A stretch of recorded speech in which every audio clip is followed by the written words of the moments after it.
ওয়াজের মাধ্যমে জাতি পরিবর্তন হয়, ব্যক্তি পরিবর্তন হয়। ওয়াজের মধ্যে নসিহত থাকে। নসিহত আবার আমরা আমাদের ঘরে করি যে ওইরকম না, আমি যা বলার বলে দিচ্ছি, করলে করো না করলে নাই, এটাকে ওয়াজ বলে, নসিহত বলে না, এটার সন্ত্রাসী বলে। কি বলে?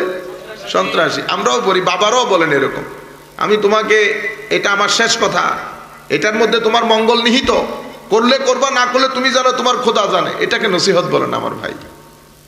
নসিহত হচ্ছে আপনি আপনার ছেলেকে, ভাইকে, পাড়া প্রতিবেশীকে বলবেন, এই জায়গা, এই কাজ আমি তোমাদেরকে যেগুলো আমার অভিজ্ঞতার আলোকে বলতেছি, এটার মধ্যে বোধহয় তোমাদের মঙ্গল নিহিত। আমি দোয়া করি আল্লাহর দরবারে, আল্লাহ যেন তোমাদেরকে এই জায়গার মধ্যে মঙ্গল দান করেন।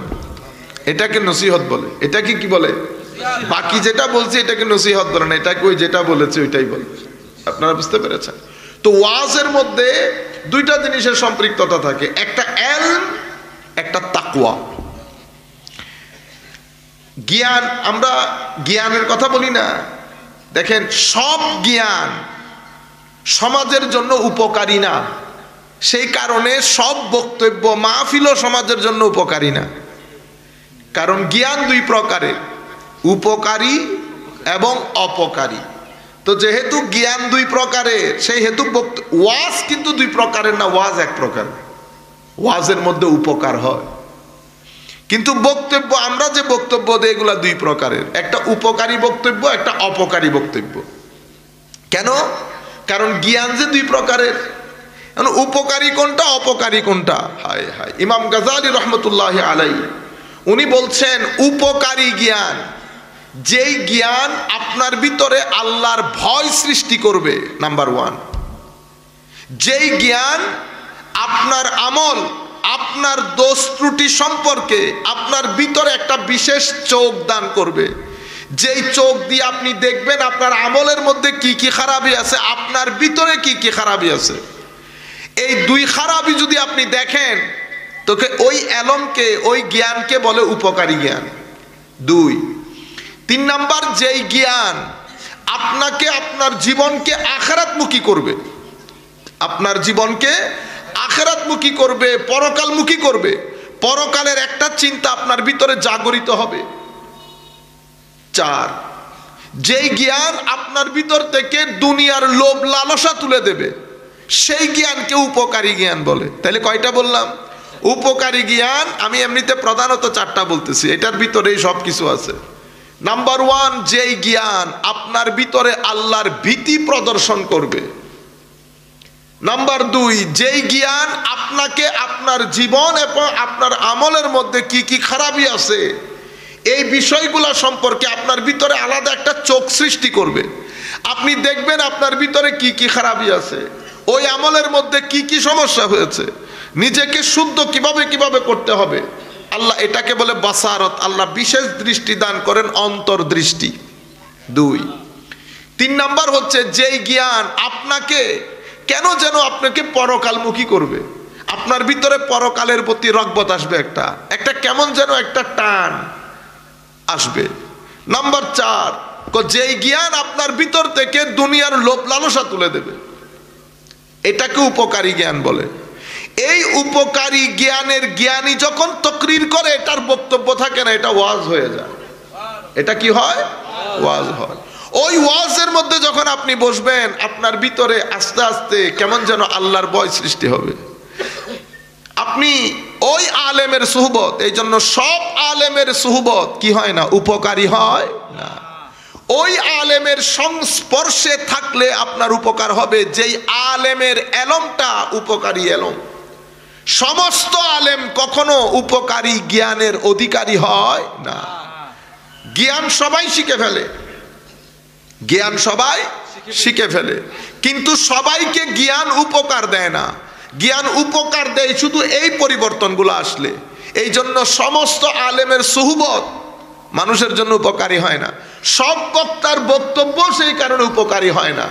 যখন আপনি ওয়াজের মধ্যে বসলে আপনার ভিতরে আল্লাহর ভয় আসবে, আপনার নামাজ পড়তে ইচ্ছে করবে, চোখগুলো ভিজে যেতে ইচ্ছে করবে, কোরআনের তিলাওয়াত করতে ইচ্ছে করবে, কেমন যেন দুনিয়ার প্রতি একটা নির্মোহ ভাব সৃষ্টি হবে। তো মনে করবেন যে আজকে আপনি ওয়াজে বসছেন, আজকে আপনি ওয়াজে বলি। এই ওয়াজের সাথে কি কি জিনিসের সম্পর্ক থাকে?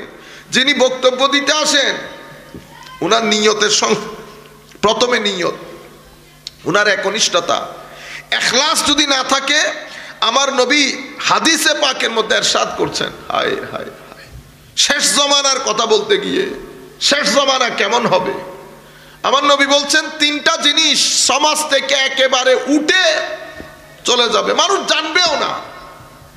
ব্যাং নজরে আসে এখন, ব্যাং ব্যাং, আপনারা বুঝতেছেন তো, ব্যাং নজরে আসে না, এটা হাদিসে রাসূল আমার নবী বলেছেন কিয়ামতের আগে যেই জিনিসটা সবচেয়ে প্রথমে পৃথিবী থেকে মুছে যাবে সেটা ব্যাং। আমার নবী হাদিসে পাকের মধ্যে বলছে তিনটা জিনিস তো পৃথিবী থেকে না হয়ে যাবে। নাম্বার 1, হালাল রুজি, হালাল ইনকাম পৃথিবী থেকে একেবারে না হয়ে যাবে। হায় হায়, আল্লাহর দরবারে দোয়া করি আল্লাহ যেন আমাদেরকে, আমার নবী যেই কথাগুলো বলেছেন এগুলা এই জায়গা থেকে যেন আমাদেরকে বাঁচিয়ে রাখে। আল্লাহ যেন হালাল রুজি বাদে হারাম আমাদের পেটে না দেন। আপনার জীবনে আপনার পেটে যদি হারাম থাকে, মনে রাখবেন লাখ কোটি টাকাও যদি আপনার ব্যাংকে পড়ে থাকে আপনি শান্তিতে থাকতে পারবেন না। কেন? কারণ আমার নবী এটাতে ক্রস চিহ্ন দিয়েছেন। যেই জিনিসগুলোতে আমার নবী ক্রস চিহ্ন দিয়েছেন সেই জিনিসগুলো যদি আপনার উপর আপনি ঢেলে দেন আপনি শান্তিতে থাকতে পারবেন না। হালাল রুজি আমার নবী বলছে একেবারে না হয়ে যাবে। আর কি না হবে ইয়া রাসূলুল্লাহ? ক ইলমে নাফে, এই যে এতক্ষণ উপকারী আলমের কথা বলছি না, এটা একেবারে না হয়ে যাবে। এই জন্য আমার নবী আরেক হাদিসের মধ্যে বলছে উপকারী জ্ঞানের যারা জ্ঞানী, আল্লাহ উপকারী জ্ঞানেই সমাজ থেকে তুলে ফেলবে। ইন্নাল্লাহ লা ইয়াকবিদুল ইলমা ইনতিজাআন ইয়ানতাজিউহু মিনান নাস বাল ইয়াকবিদুল ইলমা বিকবদিল উলামা। বড় বড় আলেম, আলেমে রব্বানিকে ইন্তেকাল দিয়ে, মৃত্যু দিয়ে আল্লাহ জমিন থেকে উপকারী জ্ঞান তুলে ফেলবেন। লাইব্রেরি থাকবে, বই থাকবে, বক্তা থাকবে, কিন্তু আলেমে রব্বানি থাকবে না। সব যেন ওই ইয়া আছে না, কি বলে, লেদারের মতো, বস টক টক করে আমরা চলে গেলাম, জি রেক্সিনের মতো, কোনো ভিতর নাই, রু নাই। আমরা দিন দিন আমাদের রু মরে যাচ্ছে পুরা বাংলাদেশের সোসাইটি থেকে। আমরা মাথার ব্রেইন দিয়ে মাথার খাদ্য দিচ্ছি, পেটের খাদ্য দিচ্ছি, রুহের খাদ্য বন্ধ করে দিয়েছি। রুহের খাদ্য বন্ধ করে দেওয়ার কারণে আমাদের রুগুলা মরে যাচ্ছে। মনে রাখবেন কোন সোসাইটিতে যখন রু মারা যায় সেই সোসাইটির মধ্যে অনেক টাকা পয়সা থাকলেও সেই সোসাইটির মধ্যে স্থিরতা থাকে না। কারণ আমার আল্লাহ রাব্বুল আলামিন আপনাকে যে ডিজাইন দিয়েছেন ওই ডিজাইনের মধ্যে যা যা কিছু দিয়েছেন, পেট বলেন, রু বলেন, কলব বলেন, ব্রেইন বলেন, চোখ বলেন, আপনি এগুলাকে যদি প্রপারলি ইস্তেমাল না করেন আপনি চোখে যা মন চাই করতে পারবেন? করতে পারবেন না। আপনি অন্ধকারে বসে যখন মোবাইলের দিকে তাকিয়ে থাকবেন এক নজর, দেখবেন কিছুদিন পরে চোখের আলো চলে যাচ্ছে। বুঝতে পেরেছেন? তো রুহের খাদ্য যেমন, চোখের যেমন খাদ্য দরকার, রুহেরও খাদ্য দরকার। আমরা সেই জায়গার মধ্যে পরে আসতেছি, আর বক্তব্য দীর্ঘায়িত করব না, আপনারা ভয় পাবেন না ইনশাআল্লাহ। আমার নবী সাল্লাল্লাহু আলাইহি ওয়াসাল্লাম ইরশাদ করছেন বড় আলেমের ইন্তেকালের মাধ্যমে জমিন থেকে আলেম উঠে যাবে, কিতাবপত্র থাকবে, মসজিদ মাদ্রাসা থাকবে, তকরির, ওয়াজ তকরির বেড়ে গেছে আগ থেকে, হ্যাঁ অনেক অনেক অনেক বেড়ে গেছে, কিন্তু আগের সেই ওয়াজের, আগের সেই কি বলে মানে ফ্লেভার, যেটা আগের ওয়াজের যে গেজাম নষ্ট হয়ে গেছে। আমরা তো আগে তো ওয়াজ শুনতে যারা আসতো অজু করে আসতো, এখন তো আমরা ম্যাক্সিমাম অজুই করি না। করি? যিনি বক্তা উনি করেন কিনা সন্দেহ। আমি আমার কথা বলি, আপনারা বুঝতে পেরেছেন? যখন একটা হচ্ছে নিয়ত করে আসা, অজু করে আসা, এগুলা মাহফিলকে মাহফিল করে, তখন এটা ওয়াজের মজলিস হয়। এখন আপনি আমি আসলাম ওয়াজ জমানোর জন্য, না অজু, না নিয়ত, না ইখলাস, কোনো কিছু না। আমি কি বলতে এসেছি আমি নিজেও জানি না। আপনারা বুঝতে পেরেছেন? এই জায়গাগুলোর মধ্যে একটা বড় পরিবর্তন আসতে হবে। এবং আপনারা এলাকার মধ্যে সবাই মিলে মাহফিল দুইটা করেন, প্রত্যেক এলাকায় প্রত্যেক উঠানে উঠানে মাহফিল করতে হবে, এমন কোনো কথা নাই। আপনারা বুঝতে পেরেছেন? যেমন আজকের মাহফিলে কনকনে শীতের মাহফিল, আমরা এটা 9টা 10টার মধ্যে শেষ করে দেব, এরকম হওয়ার দরকার না। এত আলেমে ওয়াজের দাওয়াত দেওয়ার তো কোনো দরকার নাই। আমার ভাইরা বলতেছেন আমরা 4 জন মানুষ 5 জন মানুষ এখানে অ্যারেঞ্জ করেছি, এত আলেমের ওয়াজের তো দরকার নেই। এখানে 3-4 জন বক্তা বক্তব্য দিচ্ছে। নর্মালি আমি এত লম্বা লিস্টের বক্তব্যের ওয়াজের মধ্যে আমি যাই না, কারণ ওখানে টাইমিং এর একটা বিষয় থাকে। হুজুর আপনি 1 ঘন্টা 1.5 ঘন্টা হয়তো সম্ভব না, আপনি আমাকে দাওয়াত দেবেন 9টা থেকে 11:30 পর্যন্ত কথা বলবো, ফিনিশ, বাস, খতম। আপনারা বুঝতে পেরেছেন? এই জিনিসগুলো আল্লাহ পাক জানেন। তো আমাদের নিয়ত এবং ইখলাসের মধ্যে ঘাটতি শুরু হয়ে যায়। আমার নবী সাল্লাল্লাহু আলাইহি ওয়াসাল্লাম ইরশাদ করছেন, শেষ পর্যন্ত কোন আলেমে রব্বানি জমিনে থাকবে না। মানুষ জাহেল মূর্খ বক্তাদেরকে বড় আলেম মনে করে প্রশ্ন করে, বুঝতে পেরেছেন? ফাফতা বিগাইরি ইলম, তারা না জেনে না বুঝে ফতোয়া দিয়ে ফেলবে, নিজেও পথভ্রষ্ট হবে, মানুষকেও পথভ্রষ্ট করবে। ইলমে নাফে আমার নবী বলছেন উপকারী জ্ঞান উঠে যাবে সোসাইটি থেকে। মানুষ উপকারী জ্ঞান কি জিনিস জানবেও না, কারণ ইলম কোরআন এবং সুন্নাত শরীয়ত তরিকতের ইলম এটা এমন একটা ইলম, এটা যেই ব্যক্তির সিনার ভিতরে ঢুকে তাকে আল্লাহমুখী করে ফেলে, পরকালমুখী করে, ভদ্র করে, নম্র করে, তাকে মানুষের প্রতি টান, মানুষকে সহযোগিতা করা, মানুষের চিন্তা করা, এই বিষয়গুলোর প্রতি তাকে অনেক উদ্বুদ্ধ করে। এই কারণে দিনদার মানুষ কাকে বলে? দিনদার মানুষ মানে কপালের মধ্যে কালো দাগ থাকে না। দিনদার মানুষ মানে ভদ্র মানুষ। দিনদার মানুষ মানে যারা মানুষকে সহযোগিতা করে তারা। দিনদার মানুষ যারা মুখে গালি থাকে না। দিনদার মানুষ মানে যিনি হাঁটুর উপরে লুঙ্গি তুলে না। দিনদার মানুষ মানে যিনি অপরের সহযোগিতার মধ্যে সবার আগে আগে থাকে, তাকে দিনদার বলে, ঠিক না? ঠিক সেভাবে আমার নবী সাল্লাল্লাহু আলাইহি ওয়াসাল্লাম ইরশাদ করছেন ইলমে নাফে খতম হয়ে যাবে। তৃতীয় নম্বর জিনিস যেটা পৃথিবী থেকে না হয়ে যাবে সেটা কি? ইখলাস, একনিষ্ঠতা। শুধু আল্লাহর জন্য আপনাকে ভালোবাসলাম, শুধু আল্লাহর জন্য আপনাকে ঘৃণা করলাম, এই একনিষ্ঠতা ইখলাস জমিন থেকে উঠে যাবে। কয়টা জিনিস উঠে যাবে? আমার নবী বলছে 3টা জিনিস কিয়ামতের আগে, এগুলা কিয়ামতের আলামত। কয়টা একেবারে না হয়ে যাবে? সেই 3টা জিনিসের মধ্যে প্রথম জিনিস হালাল রুজি।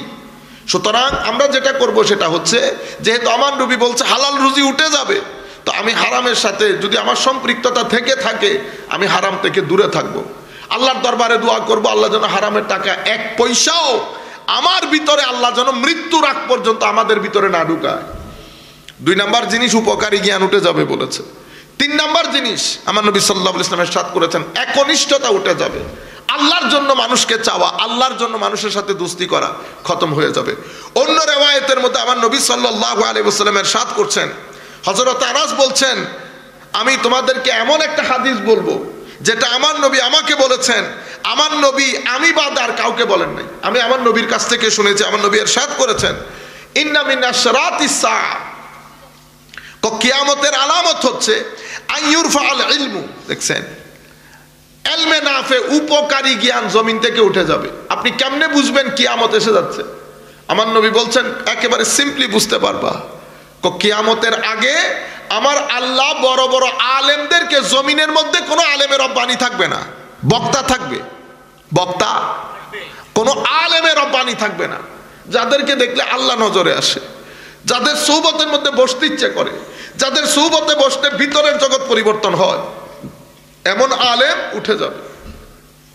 আমার নবী সাল্লাল্লাহু আলাইহি ওয়াসাল্লাম ইরশাদ করছেন ওয়ায়াকসুরুল জাহাল, দিন সম্পর্কে মানুষ, দ্বীনি জ্ঞান কমতে কমতে মানুষের ভিতরে মূর্খতা ছড়িয়ে যাবে। আজকে আমরা ম্যাক্সিমাম আমাদের ছেলেপুলে আপনি যদি জিজ্ঞেস করেন দ্বীনের স্তম্ভগুলা কি কি, বলতে পারবেন। নামাজের ফরজ কি, বলতে পারবেন। ওযুর ফরজ কি, বলতে পারবে না। কি কি কারণে নামাজ ভেঙে যায়, বলতে পারবে না। কিন্তু আমরা সবাই আবার আশেক, আমরা সবাই আবার আশেক। এরকম না বেটা, আমার নবীর যেই দ্বীন আনিত বিধান সেটা সম্পর্কে আমরা জানতে হবে, জানতে হবে, মানতে হবে, আমল করতে হবে, অতঃপর প্রচার করতে হবে। এগুলা তো দ্বীনের বেসিক। ওযু কেমনে করে, ওযুর ফরজ কি, ওযু ভাঙে কেমনে, নামাজের ফরজ কি, নামাজের সুন্নত কি, ওয়াজিব কি, মুস্তাহাব কি, নামাজের মধ্যে নামাজ ভাঙে কেমনে, এগুলা জানা আমাদের জন্য ফরজ। ঈমান কি, ঈমানের স্তম্ভগুলা কি কি, নবী প্রেম ইমানের অন্যতম অঙ্গ। নবীর প্রেম বাদে ইমান শুদ্ধ হয় না। ইমান শুদ্ধ না হলে আমলও শুদ্ধ হবে না। আমাদের ধর্মের মধ্যে মেইনলি দুই জিনিস। আপনার যদি আরো আমি একেবারে আমার নবী সাল্লাল্লাহু আলাইহি ওয়াসাল্লামের হাদিস অনুযায়ী বলি, তা আমাদের ধর্মের মধ্যে তিনটা মূল জিনিস আছে। কয়টা জিনিস? তিনটা। মুখস্থ করে ফেলেন। একটাকে বলে ইমান, কি বলে? ইমান। আরেকটাকে বলে আমল, ইসলাম। আরেকটাকে বলে ইহসান। এই তিনটা জিনিস সংমিশ্রণকে আমার নবী বলেছেন দ্বীন। ইমান মানে আপনার ধর্মবিশ্বাস। ধর্মবিশ্বাসের মধ্যে কি কি জিনিস আছে? আল্লাহতে বিশ্বাস আছে, আর নবীতে, ফেরেশতাতে, সমস্ত আমাদের নবীর মাধ্যমে, আম্বিয়া ইকরামের মাধ্যমে আনিত কিতাবসমূহ, পরকাল আছে, আপনার ভাগ্য আছে, জীবনের পরবর্তীতে আমার মৃত্যুর পরবর্তী জীবন। এই 7টা স্তম্ভের উপর এক ব্যক্তিকে বিশ্বাস করতে হয়। এরপরে মুখে সাক্ষ্য দিতে হয়, আশহাদু আল্লা ইলাহা ইল্লাল্লাহ ওয়া আশহাদু আন্না মুহাম্মাদান আবদুহু ওয়া রাসূলুহু। আমি সাক্ষ্য দিচ্ছি আল্লাহ বাদে কেউ নাই, মুহাম্মদ সাল্লাল্লাহু আলাইহি ওয়াসাল্লাম আল্লাহর নবী এবং রাসূল। এই সাক্ষ্য দেওয়ার পরে আপনি ইসলামের বাউন্ডারিতে ঢুকলেন, কিন্তু আপনার ইমানের ক্ষেত্রে ব্যাটারি হচ্ছে আমার নবীর ইশক, আদব, মহব্বত। কারো ভিতরে যদি ইশক না থাকে, আমার নবীর মহব্বত যখন দাবি করবেন, তো সেখানে আরো 3টা জিনিস অ্যাড হয়ে যাবে। ইশকে সাহাবায়ে কেরাম, মহব্বতে সাহাবা, তাজিমে সাহাবা, তাজিমে আলে বেত, নিসবতে আউলিয়া। এগুলা যদি না থাকে, 2টা জিনিস আপনার ইমানকে মুনাফিকতের দিকে, নেফাকতের দিকে নিয়ে যাবে। আরেকটা জিনিস আপনার ইমানকে অনিরাপদ করে দেবে। তাইলে ইমানের ক্ষেত্রে বিশ্বাস করার পরে আমার নবীর ইশক, মহব্বত, আলে বাইত রাসূলের মহব্বত, সাহাবায়ে কেরামের মহব্বত, আউলিয়ায়ে কেরামের নিসবত। আউলিয়ায়ে কেরামের নিসবত কেউ যদি অস্বীকার করে, বেঈমান হয় না, কিন্তু ঈমান অনিরাপদ হয়ে যায়। ঈমান অনিরাপদ হয়ে যায়। আপনি শিক্ষক বাদে পরীক্ষা পাশ করতে পারবেন, সবকিছু তো আছে, বইও আছে, সবকিছু আছে, কিন্তু একজন শিক্ষক দরকার হয়, একজন শিক্ষক দরকার হয়।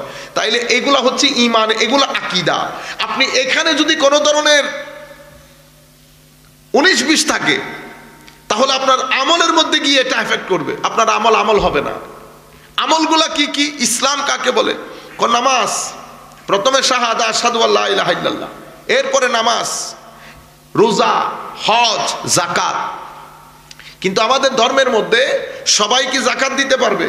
পারবে না। যাদের টাকা আছে তারা দিবে। সবাই হজ করতে পারবে না, যাদের টাকা আছে তারা হজ করবে। সবাই রোজাও রাখতে পারবে না, যারা সুস্থ তারা রোজা রাখবে।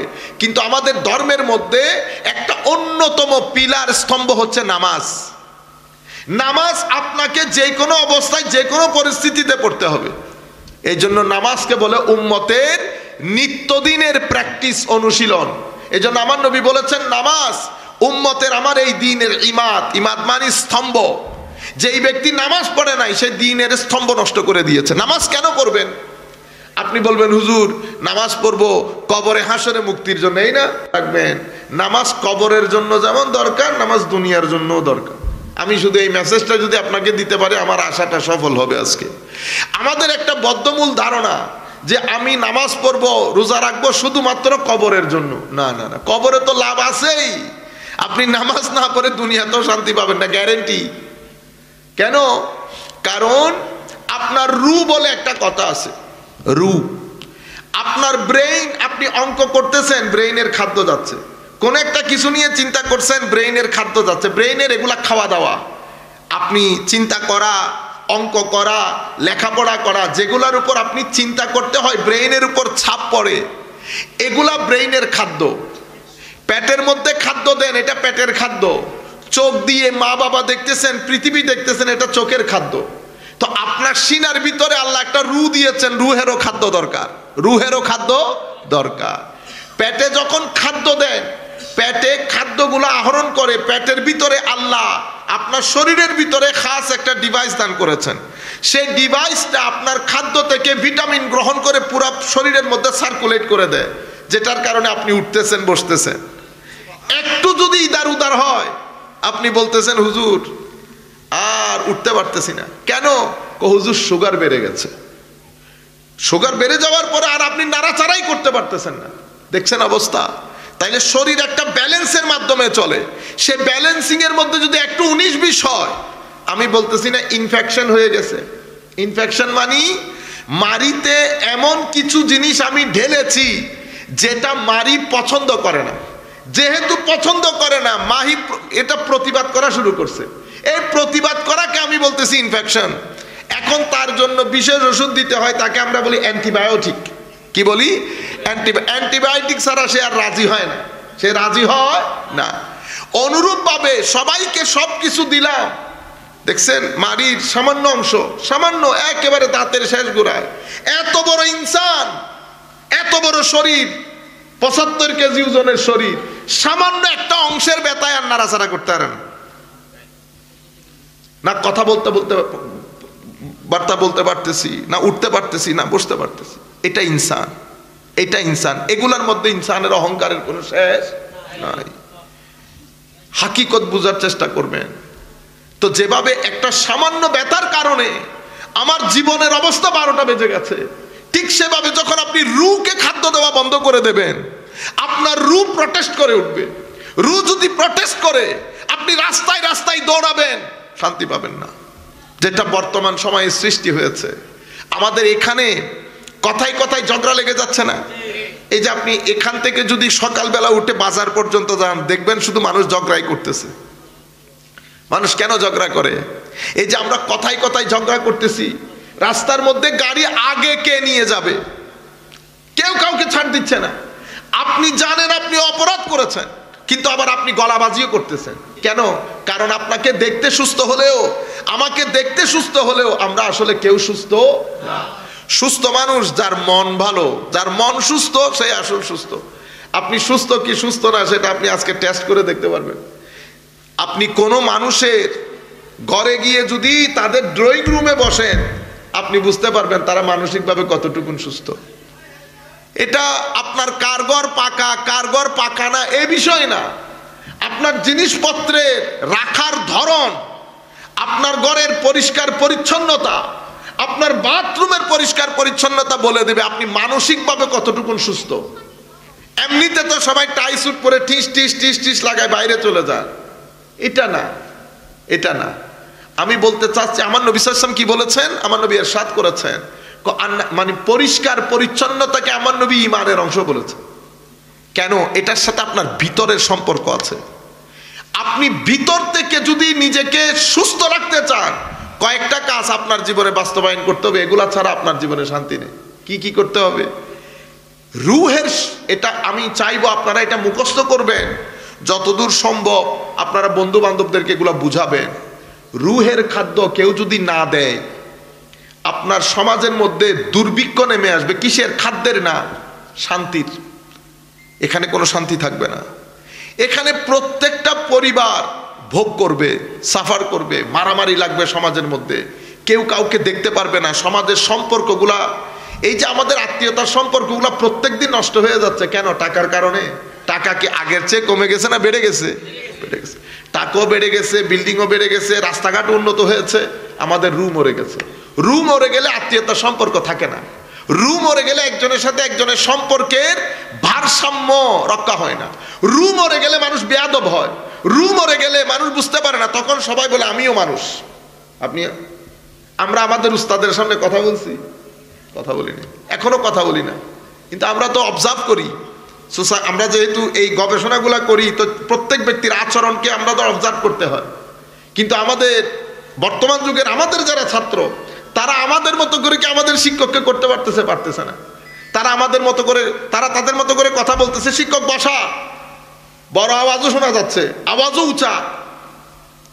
এটা তারা যে বেয়াদবি করতেছে না, বেয়াদবি করতেছে না, এটা এই কালচারটা আবার জমে যাচ্ছে, কারণ রু মরে যাচ্ছে। তার অ্যাওয়ারনেস খতম হয়ে যাচ্ছে, সচেতনতা। সে বুঝতে পারছে না যে কার সামনে কিভাবে কথা বলতে হয়। রু যখন মরে যায়, ছেলেটা বাবার সাথে বেয়াদবি করবে, বাবার ইজ্জত, মার ইজ্জত, এলাকার বড়দের ইজ্জত, এগুলা কমে যাবে। কারণ কি? রু মরে গেলে মানুষের মাথা, একটু উল্টাপাল্টা করলে আপনারা কি বলেন? মাথা নষ্ট। কি নষ্ট? মাথা নষ্ট। কেন? যখন ব্রেইন প্রপারলি কাজ করে না, তখন মানুষ সমীচীনভাবে কাজ করতে পারে না। তো রু যখন মরে যায়, মানুষের মধ্যে অসহযোগিতা, বেয়াদবি, প্রতিযোগিতা, এগুলা বেড়ে যায়। আপনি রুর খাদ্য যদি দিতে না পারেন, তো রুর খাদ্য কি কর? রুর প্রধান এবং প্রথম খাদ্য জিকির ইলাহি, আল্লাহর জিকির বাদে রুহের কোনো খাদ্য নাই। জিকির মানে কি? আল্লাহু আল্লাহু বলা। না, এটাও জিকির, সওয়াব পাবেন। আসল জিকির হচ্ছে আল্লাহ যে আপনাকে বানিয়ে এখানে কি কি নিয়ামত দান করেছেন। আমি তো জানি আমার আল্লাহ আমাকে কি নিয়ামত দান করেছেন। আপনি সুস্থ থাকা আল্লাহর ধরতির মধ্যে সুস্থ থাকা সবচেয়ে বড় নিয়ামত। আপনার শরীরের অঙ্গ প্রত্যঙ্গগুলা ভালোভাবে কাজ করতেছে, এটা আল্লাহর বড় নিয়ামত। আপনি যখন এই নিয়ামতের শুকরিয়া আদায় করতে রাস্তায় হাঁটার সময় একটু মনটাকে উপরে নিয়ে আলহামদুলিল্লাহ বলবেন, এটা জিকির ইলাহি। এটা কি? এই জিকির ইলাহির মাধ্যমে আপনার রূহ অনেক শক্তিশালী হয়ে যায়। তখন আপনার ভিতর থেকে নৈরাশ্য, দুঃখবোধ এগুলা খতম হয়ে যায়। রূহ শক্তিশালী করতে হলে আপনি যদি চান যে আপনার রূহর ভিতরে খাদ্য যাক, তো রুহানি কিতাব, বিশেষ করে পবিত্র কোরআন, কোরআনের তিলাওয়াতের মাধ্যমে এক ব্যক্তি, আপনি যখন কোরআন তিলাওয়াত করবেন, ঘোড়া যেমন ওই পানি খাইতে বসে, তো কোরআন তিলাওয়াত করা মানে হচ্ছে রূহ পানিতে গিয়ে ডুব দিয়ে পানি গ্রহণ করা। কোরআনের যখন তিলাওয়াত, আপনার রূহ শক্তিশালী হয়ে যাবে। সেজন্য সবসময় যারা তিলাওয়াত করে তারা ওই অশান্তিতে ভোগ করে না যেটা সাধারণ মানুষ করে। তাইলে এগুলো আমরা কেন বলছি? যেন আমরা আমাদের জীবনে বাস্তবায়ন করতে পারি। সোনাই সোহাগা হবে যদি আমরা এই সোসাইটির মধ্যে কাজগুলো করে যেতে পারি। নাম্বার 3, তাসাউফ, সুফিবাদের কোনো কিতাব, ইমাম গাজালির কিতাব, জালালউদ্দিন রুমির কিতাব, এই কিতাবগুলো বাসায় এনে রাখবেন, এক পৃষ্ঠা পড়বেন। কসর মাহজুব বাংলায় অনুবাদ হয়েছে। আপনি এই রুহানি কিতাব, এগুলা অ্যান্টিবায়োটিকের মতো কাজ করে। এগুলো আপনাকে আপনার হাকিকত সম্পর্কে জানান দেবে, আপনি কে, কোত্থেকে এসেছেন, কোথায় যাবেন। এই বিষয়গুলো আপনার রূহকে এত বেশি শক্তিশালী করে আপনি আনন্দিত হবেন। আস্তে আস্তে আপনার ভিতর থেকে লোভ, লালসা, দুনিয়ার প্রেম, আরো অনেক কিছুর প্রেম, এগুলা বের হয়ে যায়। রূহর মধ্যে একটা স্বস্তি অনুভব হয়। ঘরের মধ্যে যখন আপনার বাসায় 20 জন মেহমান একসাথে ঢুকে, আপনি স্বস্তিতে থাকেন না, এই রুমও যাওয়া যায় না, এই রুমও যাওয়া যায় না, এই রুমও যাওয়া যায় না, হায় হায়। তখন মানুষ 1 ঘন্টা ঠিক আছে, 2 ঘন্টা ঠিক আছে, 10 ঘন্টা পর্যন্ত যখন কেউ যায় না, তখন একটা সময় আপনার বিরক্ত লাগে না? মানুষ চায় একটা প্রাইভেসি। রুর মধ্যেও আপনি দুনিয়া ঢেলে, নফস ঢেলে, হাখেসার ঢেলে, অনেক কিছু ঢেলে এখানে রুকে আপনি বেচैन করে ফেলছেন। রু এখন কি চায়? চैन চায়, শান্তি চায়, প্রাইভেসি চায়। পরিবর্তন হয়ে যাবে। কিরকম ধাঁচ পরিবর্তন হবে? আগে আপনি অতিমাত্রায় দুনিয়াদার ছিলেন, এখন দুনিয়াদারি, দুনিয়ার প্রতি লোভ, লালসা, এগুলো আস্তে আস্তে কি হয়ে যাচ্ছে? বের হয়ে যাচ্ছে। আপনি বুঝতে পারবেন যে আপনার জীবনের ধাঁচ পরিবর্তন হচ্ছে। এরপরে আমার নবী সাল্লাল্লাহু আলাইহি ওয়াসাল্লাম ইরশাদ করছেন, আত্মীয়তার সম্পর্ক রক্ষা করার মাধ্যমে রূহ জিন্দা হয়। আপনি যখন আত্মীয়তার সম্পর্ক রক্ষা করবেন না বা আত্মীয়তাকে অ্যাভয়েড করে চলবেন, আপনার রূহ মারা যাবে। আপনি যদি রূহকে জিন্দা করতে চান, আত্মীয়তার সম্পর্ক রক্ষা করতে হয়, মানুষের খেদমত করতে হয়। এটাকে খেদমতে খালক বলে। মানুষের খেদমত না করলে রূহ মারা যায়। মানুষকে সহযোগিতা করা, মানুষকে সহযোগিতার মাধ্যমে রূহের ভিতরে জিন্দেগি আসে। রূহের ভিতরে জিন্দেগি আসে। নামাজ বাদ দিয়ে দেন, আপনার রূহ আস্তে আস্তে মরে যাবে। আপনি অন্য অনেক কিছু করার মাধ্যমেও জীবনের মধ্যে শান্তি প্রতিষ্ঠা করতে পারবেন না। এই জন্য নামাজ, আল্লাহ রাব্বুল আলামিনের স্মরণের, জিকিরের সর্বোত্তম পন্থা হচ্ছে সালাত। এই সালাতের মাধ্যমে আমার নবী সাল্লাল্লাহু আলাইহি ওয়াসাল্লাম ইরশাদ করছেন, সালাতের মাধ্যমে মানুষের রূহ জিন্দা হয়, মানুষ সত্যিকার অর্থে মানুষ হিসেবে প্রতিষ্ঠিত হয়। এবং কিছু সুফিয়ায়ে কেরাম আমাদেরকে বলেছেন, আমার আল্লাহ কোরআনে পাকের মধ্যে বলেছেন, নবী সাল্লাল্লাহু আলাইহি ওয়াসাল্লাম হাদিসে পাকের মধ্যে বলেছেন যে এই দুনিয়াদারির মধ্যে আমার নবী বলছেন, যেই ব্যক্তির নামাজ তাকে গর্হিত কাজ, খারাপ কাজ থেকে দূরে রাখে নাই, সেই ব্যক্তির নামাজ তাকে আল্লাহ থেকে দূরে সরিয়ে দেবে। মাল্লাম তানহাহু সালাতুহু আনিল ফাহশাই ওয়াল মুনকার লাম ইয়াসজিদ মিনাল্লাহি ইল্লা বু'দা। অন্য রাওয়ায়াতের মধ্যে আমার নবী সাল্লাল্লাহু আলাইহি ওয়াসাল্লাম ইরশাদ করেছেন, মাল্লাম তানহাহু সালাতুহু আনিল ফাহশাই ওয়াল মুনকার লা সালাতা লা। যেই ব্যক্তির নামাজ তাকে খারাপ কাজ, অশ্লীল কাজ থেকে বিরত রাখবে না, সেই ব্যক্তির নামাজই হবে না। তাইলে আমি এখন যে সোসাইটির মধ্যে আছি, এখানে অশ্লীলতা থাকবে, এখানে গর্হিত কাজ থাকবে, এখন আমি নিজেকে রক্ষা করব কিভাবে? তা আমার নবী সাল্লাল্লাহু আলাইহি ওয়াসাল্লামের মাধ্যমে আল্লাহ আমাদেরকে একটা ঢাল দিয়েছেন, জ্যাকেটের মতো। সেটা কি? সালাত। নামাজ পড়লে সোসাইটির মধ্যে যে গর্হিত অশ্লীল কাজ, সেখান থেকে আল্লাহ রাব্বুল আলামিন আমাদেরকে নিরাপত্তার সাথে রাখবেন।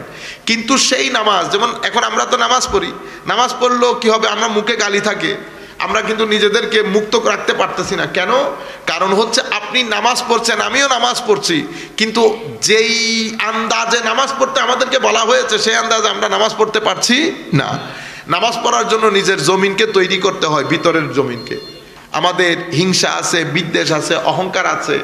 নামাজকে যেই ব্যক্তি নামাজের মতো করে পড়বে, নামাজের মধ্যে নিয়ত দরকার হয়, একনিষ্ঠতার দরকার হয়, অন্তরকে পাক পবিত্র পরিষ্কার করতে হয়। যেমন আমাদের এখানে পবিত্রতা ছাড়া আপনি নামাজ পড়তে পারবেন না। আমাদের এখানে পবিত্রতা আমরা মনে করি শুধু পানি দিয়ে ওযুর পবিত্রতা না, এখানে পবিত্রতা 4 ক্যাটাগরির আছে।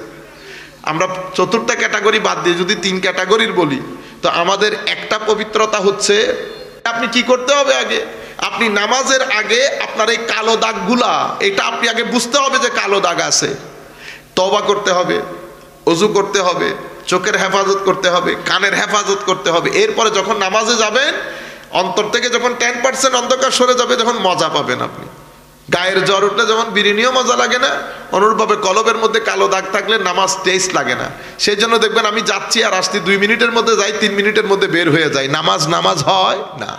এই জন্য নামাজ যখন পড়বেন, আগে নামাজের জন্য একটা তৈয়ারি আছে, প্রিপারেশন আছে, নিয়তের প্রিপারেশন, তহারাত তথা ওযুর প্রিপারেশন, এরপরে পঞ্চ ইন্দ্রিয়ের হেফাজত, তওবার নামাজ।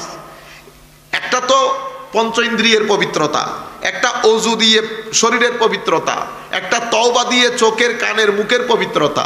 এরপরে আমার ভিতরেও ময়লা আছে না, অহংকার আছে, অশ্লীলতা আছে, ঘৃণা আছে। এই পবিত্রতাও যদি আমি না মুছি, মোটামুটি আমি পবিত্রতার দিকে না যাই, তাহলে আমি কলসির ভিতরে ময়লা রেখে যদি আমি পানি কলসির ভিতরে ভরি, এই পানি কেউ পান করে না। এই জন্য আমাদের 3 ধরনের পবিত্রতা দরকার হয়। একটা পবিত্রতা ওযুর পানি দিয়ে বাইরে, শরীরের বাইরের অপবিত্রতা দূর করতে হয়। তওবার পানি দিয়ে, তওবার নামাজ দিয়ে আল্লাহর দরবারে তওবা করে চোখের, কানের, মুখের এই অপবিত্রতা দূর করতে হয়। এরপরে আবার তওবা দিয়ে আমার ভিতরের অশ্লীলতা, অহংকার এগুলো দূরীভূত করতে হয়। এগুলো তো একসাথে চলে যায় না, কন্ট্রোলের মধ্যে রাখতে হয়। যেভাবে আপনি ডায়াবেটিসকে কন্ট্রোলের মধ্যে রাখেন, যখন এই পবিত্রতাগুলো নসিব হয়, তখন আপনি দেখবেন নামাজ পড়লে নামাজের কোয়ালিটি পরিবর্তন হয়। তখন নামাজ আপনার ব্যক্তি জীবনকে প্রভাবিত করবে, ব্যক্তি জীবনকে পরিবর্তন করবে, এবং নামাজের মাধ্যমে আপনার জীবনে একটা পরিবর্তন আসবে। এটা ইসলাম। তৃতীয় যে জিনিস আমার নবী আমাদেরকে শিখিয়েছেন, ইহসান। ইহসান মানি আমাদেরকে আল্লাহ শুধু শরীর দেন নাই, আমাদেরকে আল্লাহ মনও দান করেছেন। তো আমাদের মনের পবিত্রতা নসিব হলে আমার আল্লাহ আপনার মনের ভিতরে ঘর বানান, আমার আল্লাহ আপনার ঘরে থাকেন। তো যখন মানুষের ভিতরে আল্লাহ থাকে, আমার নবী বলছেন, নবীকে যখন জিজ্ঞেস করা হয়েছিল ইহসান কি, তো আমার নবী ইরশাদ করেছেন আল্লাহকে দেখে নামাজ আদায় করা। তখন মানুষের মনে যেহেতু আল্লাহ বসবাস করে, তখন সেই ব্যক্তি আল্লাহ ওয়ালা হয়ে যায়। আমরা কি বলি? আল্লাহ ওয়ালা, মানি আল্লাহকে সাথে নিয়ে চলে। তো আল্লাহ রাব্বুল আলামিন, আমরা যেমন অপবিত্রতা পছন্দ করি না, আমার আল্লাহও অপবিত্রতা পছন্দ করেন না। এই 3টা জিনিসের উপর, ঈমান, ইসলাম, ইহসান, এই 3টা জিনিসের উপর আমাদের দ্বীনের ভিত্তি। আমি আখেরি কথা বলে আমাদের বক্তব্য শেষ করছি, যেহেতু অনেক ঠান্ডা লোকজন। হুজুর করিম সাল্লাল্লাহু আলাইহি ওয়াসাল্লাম রুহের, আমি খাদ্যের কথা বলতে গিয়ে আপনাদেরকে বলছি 4টা-5টা বলেছি, আপনারা এগুলো মনে রাখার চেষ্টা করবেন। আমার নবী সাল্লাল্লাহু আলাইহি ওয়াসাল্লামের এই হাদিসটা বলে আমরা আমাদের বক্তব্য শেষ করব। আমার নবী সাল্লাল্লাহু আলাইহি ওয়াসাল্লাম ইরশাদ করছেন, আর্থকুইক বেড়ে যাবে সোসাইটির মধ্যে, এবং নবী সাল্লাল্লাহু আলাইহি ওয়াসাল্লাম ইরশাদ করেছেন সময়ের কোনো বরকত আপনি আর পাবেন না, এটাকে তাকারুবে জামান বলে। আমার নবী সাল্লাল্লাহু আলাইহি ওয়াসাল্লাম ইরশাদ করেছেন ফিতনা বেড়ে যাবে, এবং ফিতনা এভাবে বেড়ে যাবে সামাজিক ক্ষেত্রে, ওয়াজের বক্তব্যের মাঠে, এবং আমাদের এই মাহফিলের ক্ষেত্রে চতুর্মুখী ফিতনা বেড়ে যাবে। আমার নবী সাল্লাল্লাহু আলাইহি ওয়াসাল্লাম বলেছেন তখন বক্তা বের হবে অনেক, প্রত্যেক বক্তা মানে এমন এমন বক্তা বের হবে তারা মানুষকে জাহান্নামের দিকে আহ্বান করবে। যারা এই সমস্ত বক্তার সাথে যুক্ত হবে তারাও জাহান্নামে নিক্ষিপ্ত হবে। আমার নবী সাল্লাল্লাহু আলাইহি ওয়াসাল্লাম বলেছেন এই সমস্ত বক্তারা আমার উম্মতের যেই মেইন স্ট্রিম, উম্মতের যে এজমা, এখান থেকে সরে গিয়ে নতুন নতুন জায়গায় মানুষকে নতুন নতুন কথা দিয়ে মানুষকে ধোঁকা মারবে। মানুষ এগুলার ভিতরে মিশ্রিত হয়ে মানুষও পথভ্রষ্ট হবে। আমার নবী সাল্লাল্লাহু আলাইহি ওয়াসাল্লাম আবার ইরশাদ করছেন, পরিস্থিতি এমন গিয়ে ঠেকবে শেষ জমানায় কিছু যুবক, কিছু মানুষ বয়সে কম, ব্রেইন ওয়াশ হবে, তারা কোরআন হাদিস থেকে কথা বলবে, কিন্তু দিন থেকে এত দূরে সরে যাবে যেভাবে তীর ধনুক থেকে দূরে সরে যায়। কোরআন শরীফ পড়বে, ঈমান তাদের কণ্ঠনালী ভেদ করে ভিতরে যাবে না। সেই পরিস্থিতিতে আমরা এসে পড়েছি। আমার নবী বলেছেন ঈমান পুরা পৃথিবী থেকে পালিয়ে মদিনা শরীফ চলে যাবে, এমন একটা পরিস্থিতিতে আমরা এসেছি। আমরা আল্লাহর দরবারে দোয়া করব, আল্লাহ যেন আমাদেরকে ফিতনাময় পরিস্থিতিতে ঈমানের হেফাজতের সাথে আমরা যেন পৃথিবীতে জীবন যাপন করতে পারি। যুবকদেরকে যেটা বলবো, কোনো নতুন কথায় কান দিবেন না, কোনো নতুন কথায় কান দেবেন না। আগ থেকে আপনারা যা কিছু করে আসছেন সেগুলাই করেন। এখন আরো অনেক ধরনের কথা ভবিষ্যতে আপনারা শুনতে পাবেন। শেষ পর্যন্ত তো পরিস্থিতি বোধহয় এদিকে চলে যাবে, বলা হবে যে কোরআন শরীফের যত আয়াত, আসলে তত আয়াত না, অনেক আয়াত এগুলো পরবর্তীতে অ্যাড হয়েছে। এই কথাগুলো ভবিষ্যতে আসবে। এখন দেখতেছেন না, নবী সাল্লাল্লাহু আলাইহি ওয়াসাল্লাম শেষ নবী না, নবীর পরও নবী আছে, ইন্না লিল্লাহি ওয়া ইন্না ইলাইহি রাজিউন। এখন বলতেছে এই আমার নবী সাল্লাল্লাহু আলাইহি ওয়াসাল্লামের যে উম্মতে হাদিসে পাক, হাদিসের এগুলার কোনো আইনগত ভিত্তি নাই, এটা অনেক পরে, অনেক পরে। নাউজুবিল্লাহ বলে 1200-1300 বছর উম্মতের মাযহাব, এখন কোনো মাযহাব নাই। দেখছেন, এ বলে হাদিস নাই, এ বলে মাযহাব নাই। 3 দিন পরে আরেকজন আইসা বলবো কোরআন নাই। বুঝতে পেরেছেন? ইনি বলতেছেন মাযহাব লাগবে না। কিসের মাযহাব? আমি ডাইরেক্ট হাদিস থেকে বলবো। আরেকজন বলতেছে হাদিসই লাগবে না। কেন? হাদিসও আসছে 300 বছর পরে। তো বেটা নামাজ পড়বি কেমনে? সালাতুন মানে হচ্ছে দোয়া। সালাত মানে কি? দোয়া। বস রাস্তায় হাঁটতে হাঁটতে হাত তুলে আল্লাহর দরবারে দোয়া করবো, আল্লাহ আমাকে হেদায়েত দান করেন, আমিন, সালাত হয়ে গেছে। আপনারা কি না কইব না বেটা, এটা হয়ে গেছে। যারা হাদিসে পাক স্বীকার করে, ঠিক আছে, এটাই হচ্ছে তাদের ভিত্তি। এবং এটা ভবিষ্যতে কোথায় যায় আল্লাহ পাক ভালো জানেন। কেউ সাহাবায়ে কেরাম সম্পর্কে সমালোচনা করে, কেউ আলে বাইত রাসূলের নাম নিতে চায় না, কেউ আউলিয়ায়ে কেরাম সম্পর্কে মাজার পূজা বলে। এই ভিন্ন ভিন্ন অনেক কথা শুনবেন। এই ফিতনার জমানায় আল্লাহ রাব্বুল আলামিন যেন আমাদেরকে, আমাদের ঈমান আকীদাকে রক্ষা করে আমরা যেন আমাদের আগের পূর্ববর্তী যারা আমাদের বাপদাদা চলে গেছেন তাদের মতো করে জীবন যাপন করে আমরাও চলে যেতে পারি, আমাদের ভবিষ্যৎ প্রজন্ম যেন চলে যেতে পারে, সেই তৌফিক যেন আল্লাহ আমাদেরকে দান করেন। আমাদের ছেলেপুলেদের ঈমান আকীদাকে যেন আল্লাহ হেফাজত করেন। ওয়া মা আলাইনা ইল্লাল বালাগুল মুবিন। আসসালামু আলাইকুম ওয়া রাহমাতুল্লাহ।